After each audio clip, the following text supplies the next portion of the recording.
Hi everyone, I'm Callie. I'm here with the very talented Neal Adams. Oh. Yeah, who's the artist? Batman, X-Men, Vampirella, Yeah, lots of things. So how have you been? Know stuff. You know Ah. stuff. Last two interviews, guys, and what do you do? I did some basic research. No, I it's take some good. pride. Good. How have you been enjoying the con so far, Rhode Island? I'm sitting in a chair. It has a cushion on it, and people are giving me money. How am I enjoying the con? I can only think of one thing better than that. You're on the floor in your living room on a thick rug, and about 5 puppies are jumping on your face. Right? That's pretty good. Little puppy bellies running across your face. So you've had a long career. Yeah, What has been your Big- highlight, favorite comic? I know you really liked your Muhammad Ali versus Please, Superman. please.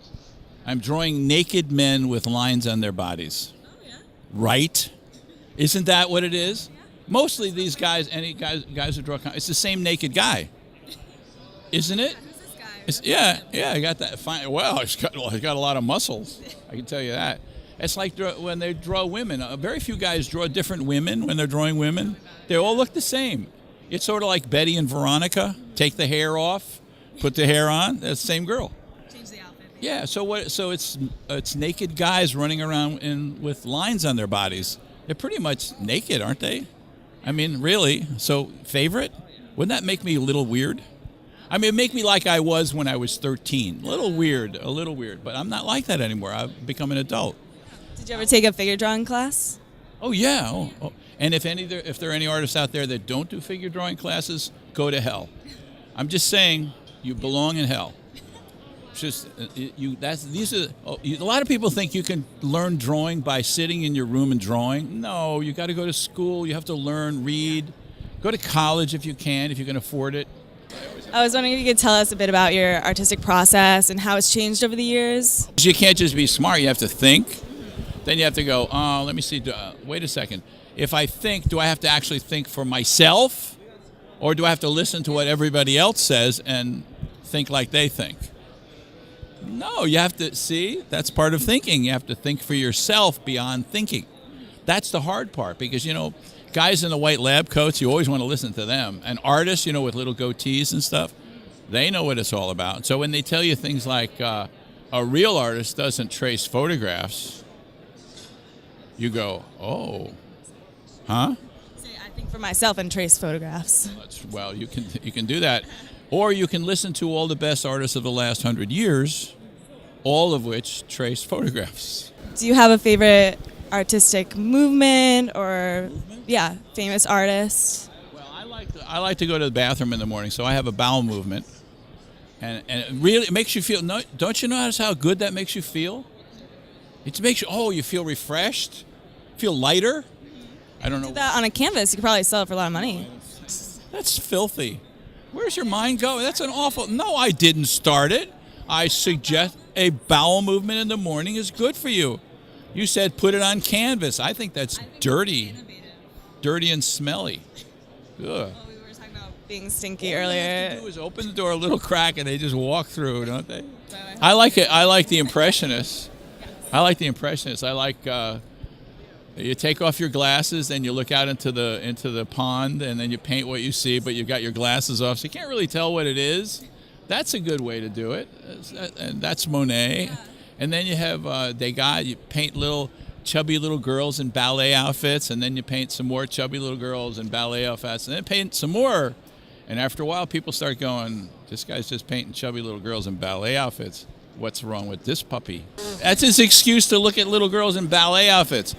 Most of us who are parents, we love to see our daughters in ballet outfits, but we're not going to go to the theater or whatever and paint little chubby girls in ballet outfits, or else they're going to discover that we're perverts. I'm just saying. I'm not. Look at the guy gets appreciating the human body. Opportunity not to paint the king, and so he paints little girls in ballet outfits. I'm sorry. That guy's strange. That guy's not having coffee with me. All right, well. I'm just saying. I'm sure he's really offended. Turning the grave. Who cares? The Impressionists were just as boring as most artists down through history. The most interesting time for art is now. Now, because we get to draw what we want. We get to draw storyboards for movies that that they spend $250 million on. We get to do advertising. We get to do comic books. We get to tell stories with our drawings. This is the greatest time for art in mankind. Before this, it was boring. As boring as poop, really. I think a lot of people would disagree there, but They would. some But people. they don't know. Look at, you go into a museum, and you see all these paintings from the 13th, 14th, and 15th century, and the first thing you think is, boy, this is boring. But you don't want to say that because you're with people, and you don't want people to think that you're uncool or whatever. But you still can't lose the idea that this is boring. Well, the reason you feel that way is that stuff is boring. It is boring. It's people standing around being boring, posing for 5 hours for a painter. What can you do for 5 hours? If I did that for 5 hours, my jaw would lock. You can't do that. So you got Michelangelo. Mike is good. Oh, we like him. Mike Get lunch with him, maybe. Mike is good. Not a good painter. Not a good. Sistine Chapel? Oh. No? Oh, everybody was fat. No, It's better than, no. Look at all you got to do is look at it, because he had to pose people in poses they could hold for 5 hours. So what are you going to do? Oh, here's Adam, and here's God, like that. I mean, not a lot of energy. I don't see any lightning. I don't see anything happening. It's boring. It's boring. Not only that, Michelangelo, just like everybody else, had what's called binocular vision. He saw with 2 eyes. That's what binocular vision is. That's how you see 3D. Okay, if you close one eye, everything becomes 2D. Well, if you're painting, you should close one eye. But since he's a sculptor and he wants to see around things to sculpt them, he looks at things with 2 eyes. He's constantly going like this. As a painter, you can't do that, because if you do that, it's going to get fat on this side and fat on this side. So when you look at pictures of the Sistine Chapel, Adam is a little chubby. God is a little chubby. And they're sitting in boring positions, every single one of them. You look at the statues, they're not chubby. David's not chubby. Looks good. And Moses, old man in a beard, looks stupid, but really doesn't look chubby. He looks right, because binocular vision. So you got who does he work for? Does he work for Marvel or DC? No. Works for the church. Works for the church. I mean, could anything be more boring? No, really. If you're going to do like religious paintings, you become No, some of those religious paintings, a lot of people are getting stabbed with arrows, beheaded. It's very... No, rarely ever. No, beheaded, you're not in the act of beheading. It's somebody holds up a head. That's it. That's the big thing. Because you have to pose for 5 hours. So you hold up a kettle or something like this, and then a guy sits there and you paint his head, and it's boring. I'm just saying it's boring. Look at, I can't even think of another word that expresses it better. It's boring. It's all boring. Now, in the early 20th century, 19th century, end of the 19th century, we invented cameras. Now we could take pictures, interesting pictures, and then we could paint the pictures. Then you get Norman Rockwell painting interesting things, 2 umpires yelling at one another, red in the face. You can't hold that pose for 5 hours, but you can take a picture of it. Okay? And that's what he started to do, and that's what other illustrators started to do. And suddenly the camera opened everything up. Okay? Then, later on, we took cartoons and illustration, put them together into comic books. We did it with comic strips, but that was very limited. Now we do it with comic books. And then somebody like Neal Adams comes along. Like Neal Adams, yes. Whoever he is. Never heard of him. And he has a drawing, and he does a drawing of Batman, where Batman is running forward across the sand, and he's reaching forward. And as he reaches forward, it seems like his hand is as low in the picture as his foot, but that can't be because he's running. But if you put a fisheye lens on your camera, and then you take that same picture, only you get in close, that hand suddenly is at the same level as the foot. So you can't see that. Now suddenly, people look at that drawing, artists look at that drawing, young artists look at that drawing, they go, that's what Jack Kirby did, but I didn't believe it when Jack Kirby did it, but now Neal Adams did it, and it looks real. He put a different lens on the camera. That's what we do in comics.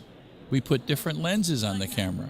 We have changed everything. That drawing is remembered by every artist in this area at the convention. Every single one of them can point to that drawing and say, that drawing blew my mind when I saw it. It blew their mind because Neal Adams was showing them you can put a different lens on your camera.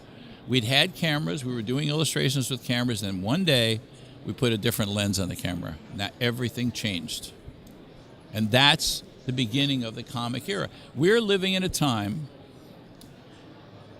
okay, this is important to understand. You don't know that a cultural change is taking place when you're in it.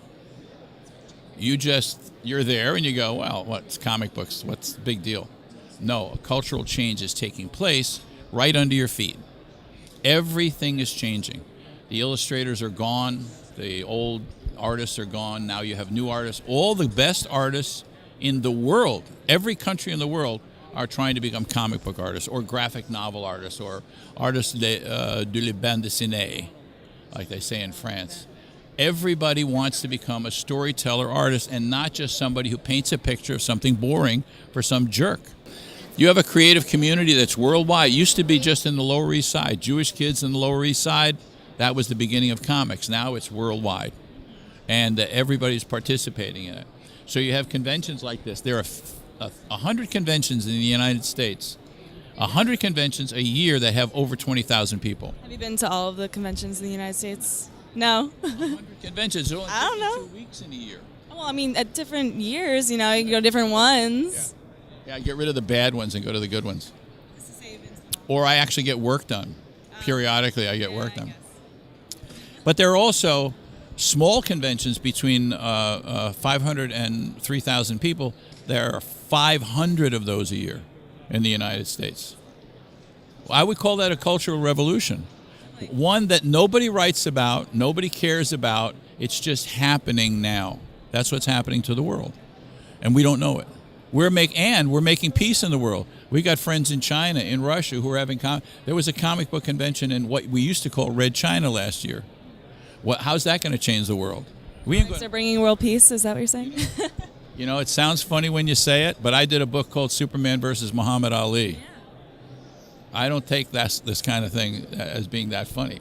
I think it's very serious business, what's going on here.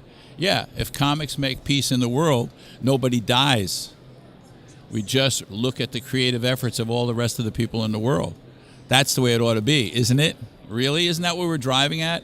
Instead of going to factories and doing putting the same damn widget in the same damn widget 8 hours a day and then going home exhausted and watching TV shows that are made by a minority of people, now we participate in the process. Everybody does. The people who come here build their own costumes and walk around, take pictures of each other. That girl's hair. See that hair? Very cool. That's a creative effort. And everybody here does it.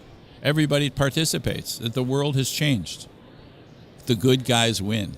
I know that you also sometimes write comics as well. I was wondering, as an artist, how being an artist influences your writing or vice versa, and how those go together. More than we artists.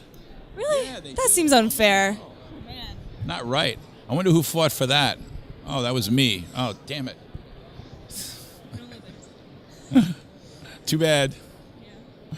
So that's why I write. It's not that I really want to express myself creatively. I just want to be paid more. You fight for something. Economic reason. Right? Absolutely. Yeah. So in the world, there are actually good guys and bad guys. There really are good guys. I'm a good guy. Yeah. I found that out when I was a kid. I watched the movies, and the good guy comes to town, and he fixes the stuff and shoots the bad guys, and then at the end of the movie, he kisses the girl and leaves town. That's me. I like that. Isn't that a great image? Then you go on to another town.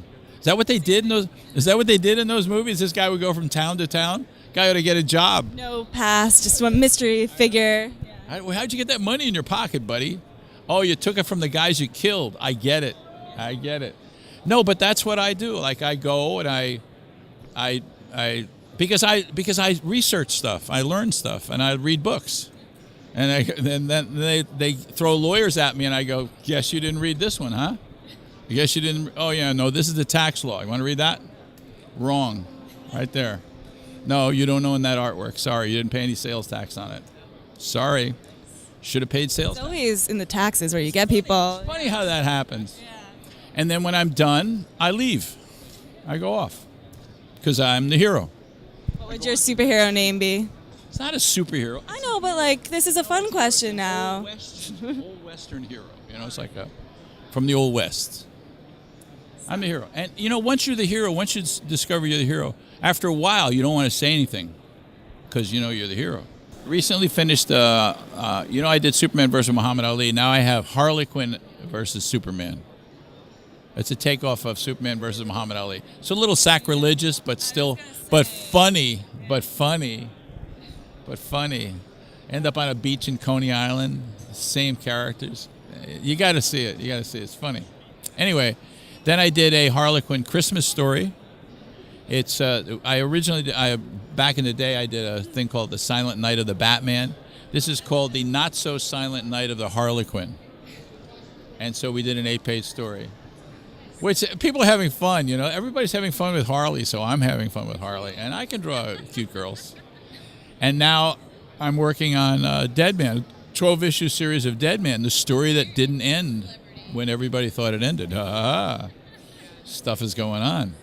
Now, look, just in the last couple of years since I've sort of been back to comics, I did Batman Odyssey, which a whole lot of people hated, but is probably the greatest project ever done with Batman.